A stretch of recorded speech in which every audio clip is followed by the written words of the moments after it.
Hi, Charles. Welcome to the show. John, thanks. It's a pleasure to be here. Thanks for having me. Oh, my pleasure. Now, you have written several books. I know we're going to discuss one in particular, but before we do that, tell us a little bit about yourself, who you are, and where you come from. Well, I'm a Midwestern boy. I grew up in Iowa. After high school, worked for a while and then joined the United States Marine Corps.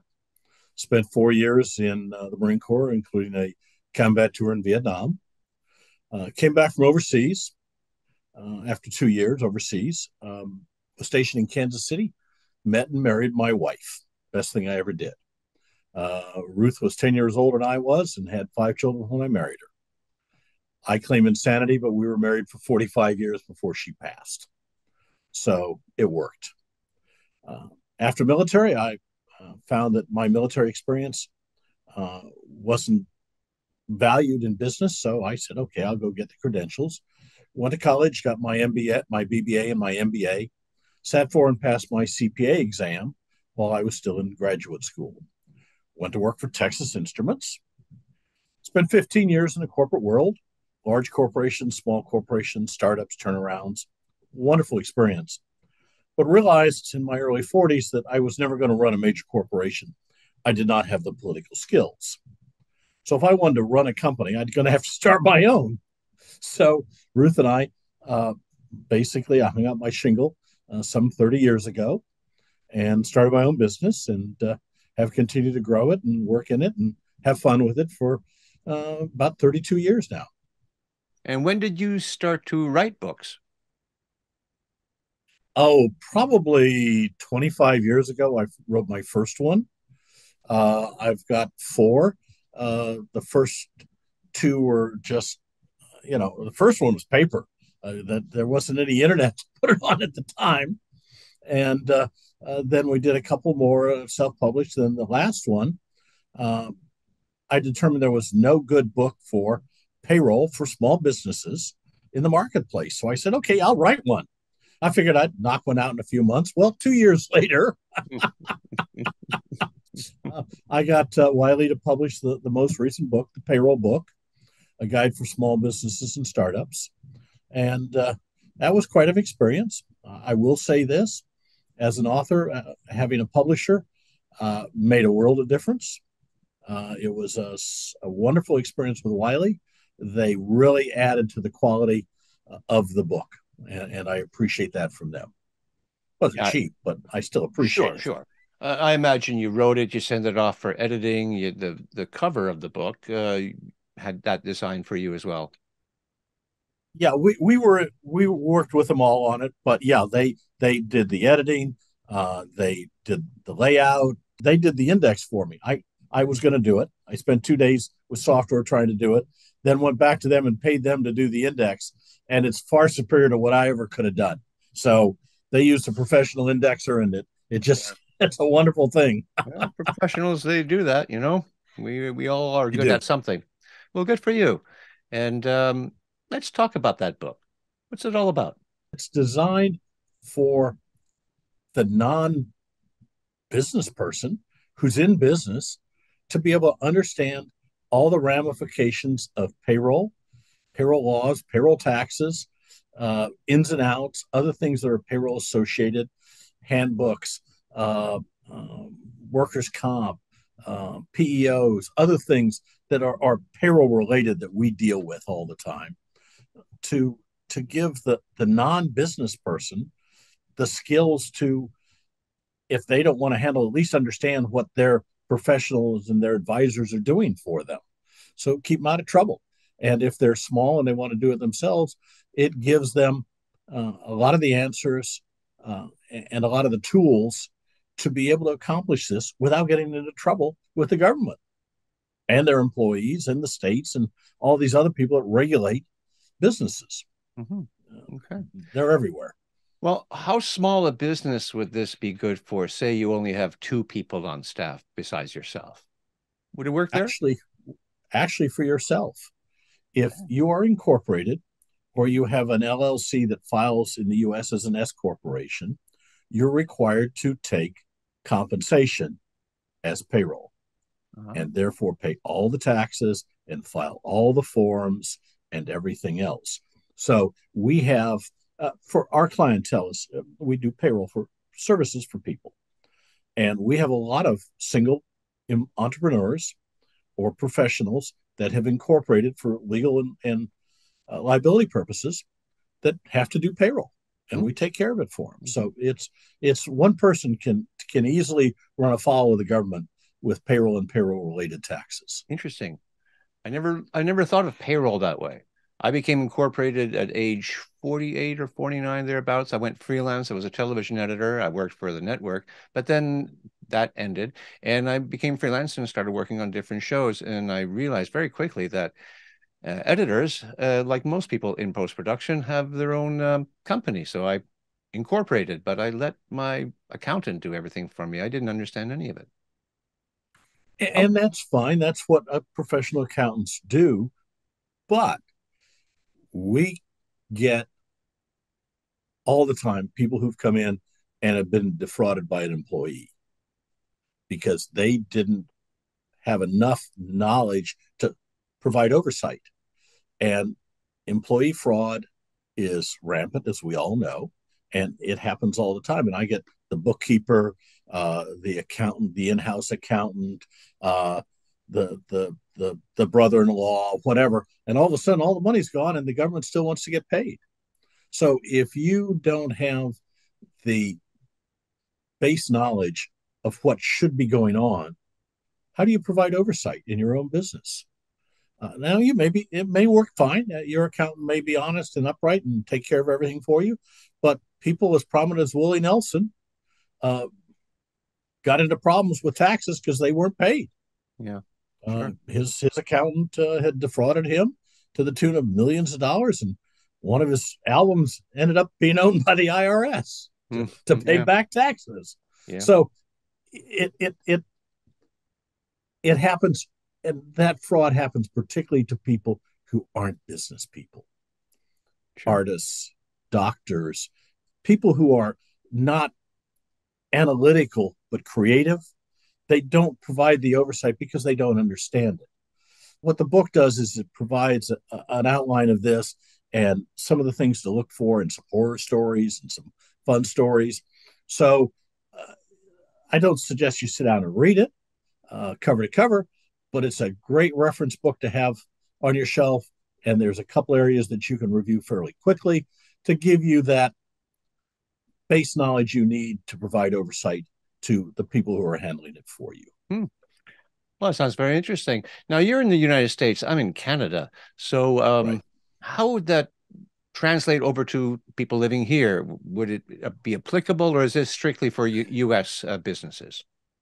When you get down to the technical aspects of dealing with the government and the taxes and so on, yeah, it's US based. But there's some base things about paying people and salary and handbooks and other associated things that would be valuable to almost anyone. But it's specifically written for US payroll. I see. Well, I probably could have used something like that, that applies to Canadian tax laws and all that sort of stuff here when I realized I was paying so much taxes, and that's my accountant says, no, you owe all this much. So yeah, I just had to go by what they told me. And that's the trap that creative people fall into is they have to trust people because they don't have the requisite knowledge to provide oversight. Mhm. And that's where picking really good advisors and employees is so vitally important in business. Now, this is your latest book. When was that released? Just a couple of years ago. Oh, okay. How's it doing? um, it's doing okay. It's not. I didn't write it to make money per se. I wrote it to fill a gap in the industry and also to be my business card. I send it out if any of your listeners are interested in a book on U.S. payroll. If they will go to the payrollbook.com, enter the discount code podcast, we'll ship them a free book. Oh, that's very nice of you. And of course, I'll be putting the information in the comments below, so they'll be able to see that. And I'll keep it to the .com, the American version, because as We noticed it's basically for Americans. How long is your Yeah, book? 297 pages. Wow, that's good. You got a lot of information packed in there. Are you happy with it? I really am. I've made some notes for the next edition, of course, and a couple of people have said, "How about this? How about that?" And I've got a couple of pages of notes for if we do a second edition to add some few things, and there's a couple of minor corrections that you probably will never see, but no book is perfect. So yeah, I refer to it as taking 30 years of experiences and distilling it down to 95,000 words. So That's good though. Very good. And that index you were referring to earlier on, I bet you that helps too. If the person's looking for something very specific, they can find it there. absolutely, like I said, Wiley did a wonderful job of indexing the book, and yeah, it's a great reference book.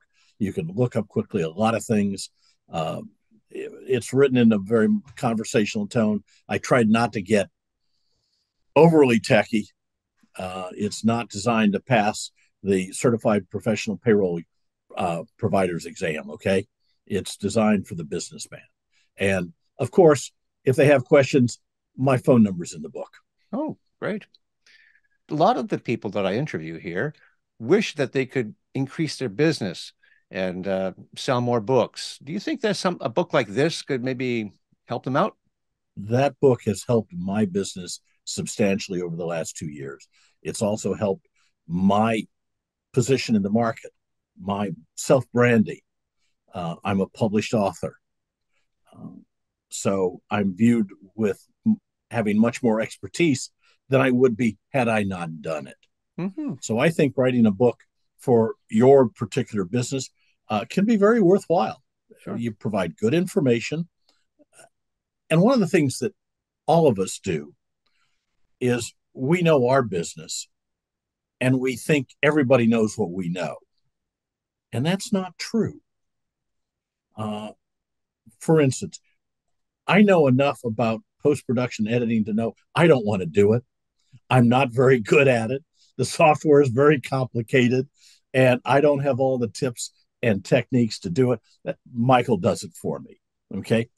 Years ago I tried to do some of my own post production editing on video and found it very tedious, very difficult, and something I didn't enjoy doing at all. So, obviously you enjoy it and you're Yeah. very good at it. So, a book from someone like you could provide lots of information to somebody like me trying to do it because I don't have enough money to hire a professional. Yeah. So, yeah, I mean, every business, if you're if other people do what you do or try to do what you do or need to do what you do or involved in what you do, yeah, it can really add to the prestige of your company and you and your self branding in the marketplace. Well, yeah, I hear words like business and branding. I used to say to band members back in the 80s when I had hair that, it's called the music business or show business. The word business is always attached to these things. And writing Yep, books is also a business. Now, you can do it for it is. passion, like I do, but it's still a business. And this podcast is sort of a business too. That's the way I kind of look at things.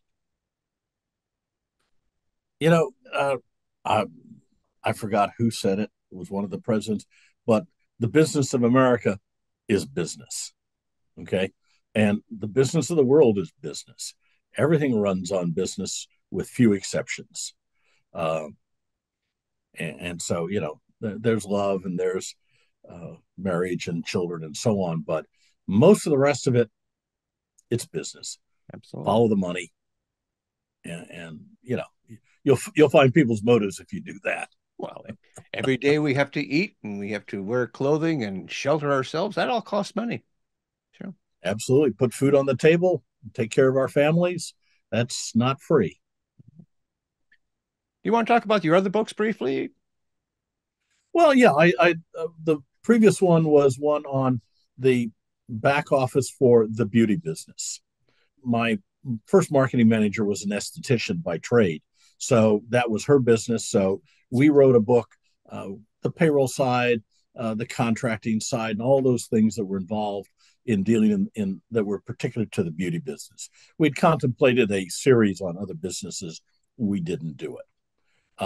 Prior to that, I did one that was basically the first chapter of the Payroll book, and it was going to be a series, and the series turned into the Payroll book. And my very first one years ago was on starting a new business. And I need to probably take that one and update it because it's 25 years old. That was paper, it was spiral bound. Handed that out and sold some of them. So that was my first experience. But the Payroll book is my most current one and the one we talk about. Yeah, and it looks like a really good book too. I think so. And I take it you're having fun doing all this. If you can't have fun doing what you're doing, go find something else to do. That's right. Life's too short, particularly at my age, not to enjoy what you're doing. I've always believed in that. The old saw, find what you enjoy doing, and you'll never work a day in your life. Yep. It's not 100% true, but it's true to a great extent. I've got a great staff. I've got wonderful clients. We're enjoying the growth. We're enjoying the market. Frankly, I enjoy fighting the Internal Revenue Service every day. It's a game, and it's if you take the right attitude, it's fun. It can get frustrating at times, of course, dealing with the government, but it's if you can't have fun, why do it? Yeah, I'm with you on that.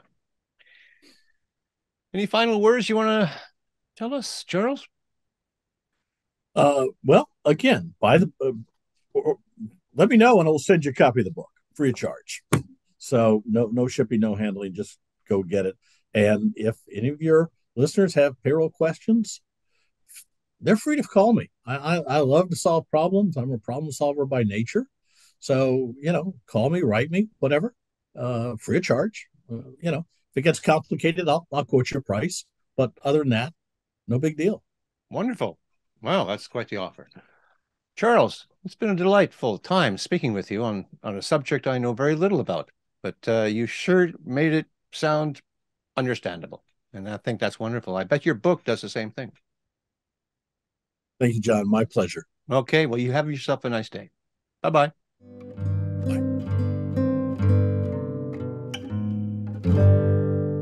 And that's our show for today. If you like what I do here on Tell Me About Your Book, then please hit the like button and subscribe. And don't forget to ring that bell for future notifications.